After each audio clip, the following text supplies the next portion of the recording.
Jifunze Kiswahili. Iga Igiswahili. Mazingira, ibidukikije. Nyumba, inzu. Ardhi, ubutaka. Mti, igiti. Mawe, amabuye. Mlango, umuryango. Jua, izuba. Barabara, umuhanda. Muto, umugezi.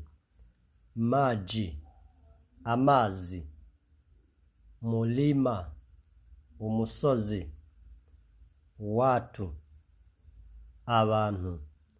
Mifugo, amatungo. Wafugaji, aborozi. Murakoze cyane, asanteni sana, Mungu awabariki.